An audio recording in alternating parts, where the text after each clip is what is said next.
Buenas tardes. Gracias, Maru, por la presentación y por la invitación al simposio.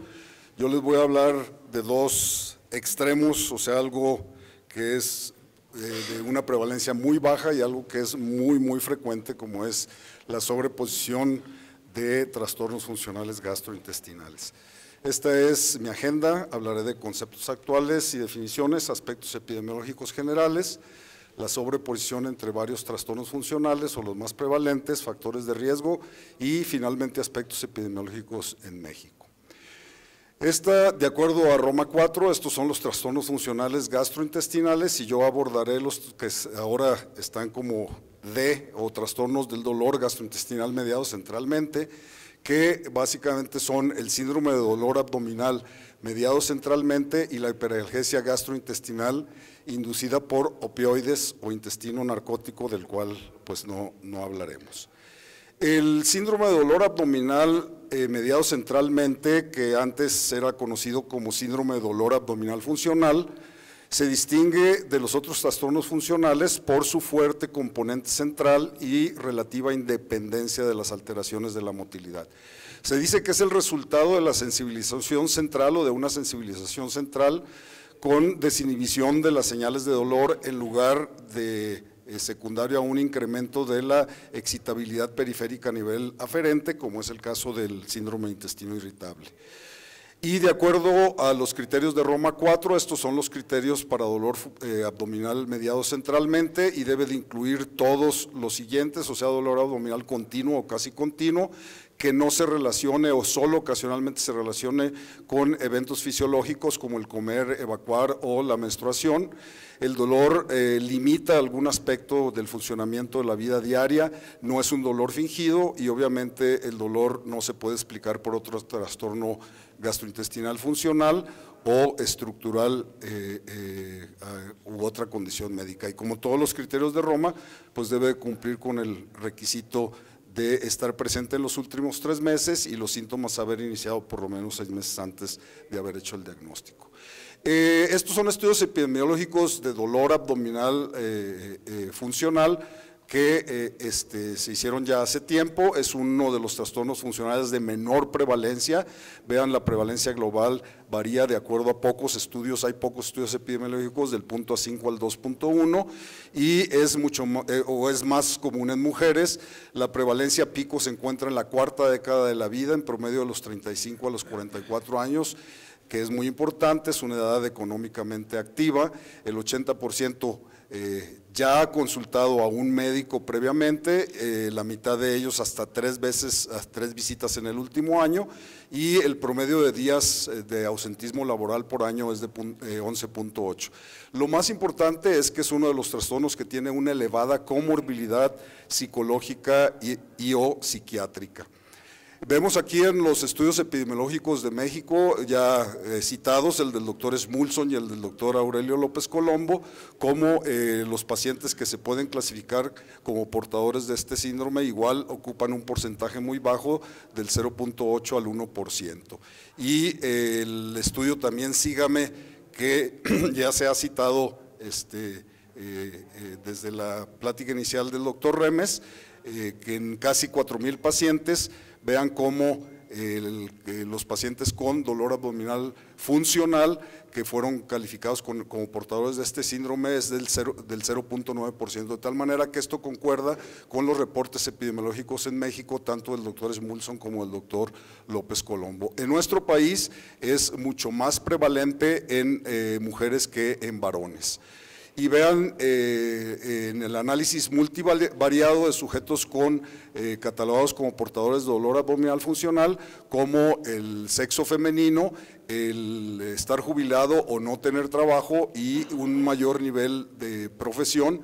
fueron factores de riesgo para ser portadores de este trastorno funcional. Y vean en cuanto a la sobreposición con otros síntomas o otros trastornos funcionales del aparato digestivo, aquí vemos cómo existe sobreposición principalmente con síntomas como náusea, vómito o eructos excesivos. La calidad de vida, igual que lo ha presentado Maru y el doctor Huerta, en todos los parámetros medidos por este instrumento, repercute de manera negativa en la calidad de vida en todos ellos y probablemente sea uno de los trastornos que tenga mayor repercusión en calidad de vida en estos pacientes. En cuanto a sobreposición de trastornos funcionales gastrointestinales, los síntomas que caracterizan a estos trastornos están biológicamente multideterminados, varían dependiendo de las influencias culturales, sociales, interpersonales y psicológicas, y este modelo nos proporciona las bases conceptuales para entender que los síntomas digestivos no son fácilmente atribuibles a una sola patología específica. Por ello es que muchos de ellos se sobreponen o se superponen. Estudios epidemiológicos desde hace mucho tiempo han reportado la coexistencia de síntomas gastrointestinales tanto altos como bajos de más de un trastorno funcional gastrointestinal en un mismo paciente. Por ejemplo, un estudio ahí citado que incluyó un total de 843 pacientes, vean cómo entre el 4 al 9% tenían una superposición de 2 trastornos funcionales y del 1 al 4% hasta de 3 trastornos funcionales, de tal manera que a estos pacientes que cumplen con los criterios de Roma para más de un trastorno funcional gastrointestinal es a los que podemos etiquetar o se conoce que son portadores de un síndrome de sobreposición. En este interesante estudio que se publicó recientemente, se mandó una encuesta vía web a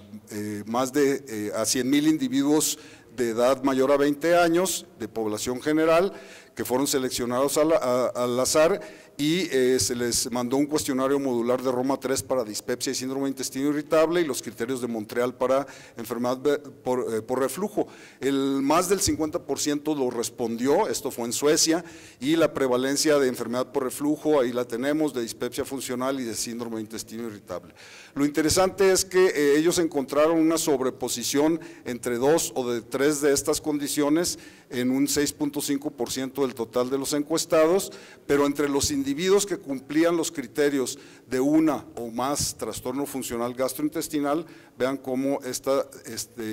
sobreposición fue hasta del 30% o incluso mayor. Y este es el diagrama de Venn donde podemos ver la sobreposición entre estos 3 trastornos funcionales que son pues los más frecuentes. En cuanto a síndrome de intestino irritable, ha habido muchos trabajos. Aquí les presento este de Nick Talley, que es un trabajo clásico ya de hace tiempo, y vean cómo hay sobreposición en pacientes con síndrome de intestino irritable con diarrea o con estreñimiento, con muchos síntomas gastrointestinales o como con varios trastornos funcionales gastrointestinales, pero vean cómo el dolor, la distensión abdominal subjetiva o bloating es el síntoma que más frecuentemente se asocia al síndrome de intestino irritable. Y este es el diagrama de Venn y vean cómo puede haber hasta en el 34% de los pacientes sobreposición de síndrome de intestino irritable con estreñimiento, tanto con dispepsia funcional como con síntomas de reflujo. Y este es un estudio más reciente que está hecho en una muestra muy grande de pacientes chinos, más de 8,000 pacientes, casi 9,000 consecutivos de centros de referencia y consulta externa de gastroenterología. Ellos encontraron que 751 cumplían con criterios de Roma 3 para intestino irritable y vean la diferencia en cuanto a los síntomas gastrointestinales o otros trastornos funcionales gastrointestinales, como también existen sobreposición tanto con síntomas como con trastornos funcionales, básicamente en los pacientes con síndrome de intestino irritable. Y los factores de riesgo que ellos encontraron en este estudio, tanto para intestino irritable como para dispepsia funcional, fue el sexo femenino, el estado de ser divorciada o viuda, o sea, solteras, ¿no? Y el síndrome de intestino irritable con estreñimiento o mixto y la distensión abdominal subjetiva. En cuanto a dispepsia funcional, existe tanto sobreposición de las dos subtipos de dispepsia funcional, o sea el síndrome de molestias postprandiales o distrés postprandial con el síndrome de dolor epigástrico, que esto puede variar entre el 5.6 y el 62%, o sea, dentro de los dos subtipos de dispepsia funcional se ha reportado que existe sobreposición en porcentaje nada despreciable de pacientes. Y este estudio que también ya se ha mencionado, el doctor Alexander Ford, vean, esta es una revisión sistemática y metaanálisis sobre prevalencia de intestino irritable en individuos con dispepsia, y ellos encontraron que la prevalencia de intestino irritable en estos pacientes dispépticos fue del 37%, la frecuencia de sobreposición entre ambas entidades varió del 15 al 42%, y el riesgo de desarrollar síndrome de intestino irritable en pacientes con dispepsia se incrementa hasta 8 veces. Enfermedad por reflujo gastroesofágico también, por ser un trastorno muy frecuente, como nos explicó el doctor Huerta, este también es un estudio hecho en Asia, en pacientes coreanos, en una muestra de 2.388 sujetos, vean, 56% varones, fueron sometidos a un estudio endoscópico de un programa de revisión general y se les aplicó un cuestionario modular de Roma 3 para dispepsia funcional e intestino irritable. Vean, estas son las prevalencias que encontraron en estos pacientes de esofagitis erosiva, 12%, pero de enfermedad por reflujo no erosiva, 3.1%. La prevalencia global de dispepsia funcional fue del 8.1 y de intestino irritable de 10.1. Y vean cómo en caso de dispepsia funcional, el 74% de los pacientes que estaban catalogados con reflujo tenían la variedad no erosiva, y en síndrome de intestino irritable el 41.9. O sea, esta variedad de enfermedad por reflujo no erosiva, y probablemente si es una pirosis funcional sea lo más frecuente asociado a estos dos trastornos funcionales digestivos. Y esta es otros estudios que han demostrado algo semejante, donde han encontrado sobreposición de intestino irritable en pacientes con ERGE del 36%, y de manera inversa sobreposición de reflujo en pacientes con síndrome de intestino irritable hasta en el 38% de los pacientes, variando estos estudios de este metaanálisis del 11 al 79%. Estos son los factores de riesgo que encontraron o que se han reportado tanto en el estudio coreano como en los otros estudios. Predomina en mujeres, tanto en asiáticos como en los occidentales. Las diferencias de género pueden explicarse que existan diferencias de género, por ejemplo, en patrones de motilidad gastrointestinal y en los patrones de activación cerebral, estímulos viscerales. Probablemente las hormonas gonadales femeninas tengan un incremento de la hipersensibilidad visceral y un menor nivel educativo, tabaquismo, sobre todo en enfermedad por reflujo, y la presencia de comorbilidad psiquiátrica como ansiedad, depresión, somatización, etcétera, también son factores de riesgo. En cuanto a los estudios epidemiológicos en México, bueno, en México la sobreposición de síndrome de intestino irritable con otros trastornos funcionales gastrointestinales, sobre todo con la dispepsia funcional, es frecuente. En pacientes, de acuerdo al estudio del doctor Remes, con síndrome de intestino irritable mixto, se presenta una mayor sobreposición de síntomas con gastrointestinales superiores, como saciedad temprana, plenitud gástrica postprandial, náusea y vómito, y eructos frecuentes, como esto se ha demostrado en los estudios que inicialmente les mencioné, hechos en Europa y en Estados Unidos. Y encontró el doctor Smulson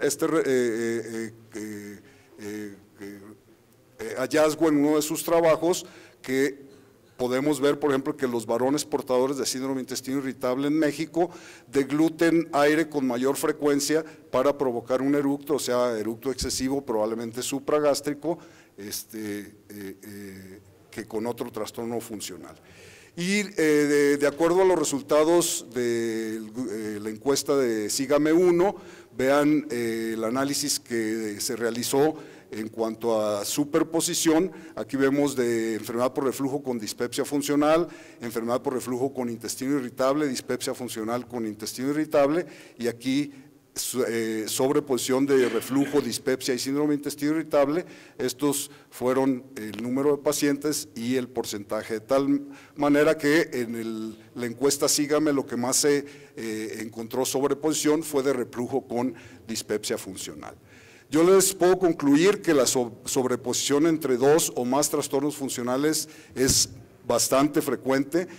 Representan entidades clínicas aisladas, probablemente que compartan uno o varios mecanismos fisiopatológicamente comunes, por eso es común que exista esta sobreposición, y los pacientes presentan síntomas por lo general más severos, más persistentes y se asocian con mayor frecuencia a comorbilidad patológica, de tal manera que todo esto hace que el tratamiento sea más complejo y las tasas de respuesta terapéutica sean mucho más bajas. Son pacientes más difíciles de tratar y pues son a quienes más les queremos sacar la vuelta a veces. Muchas gracias.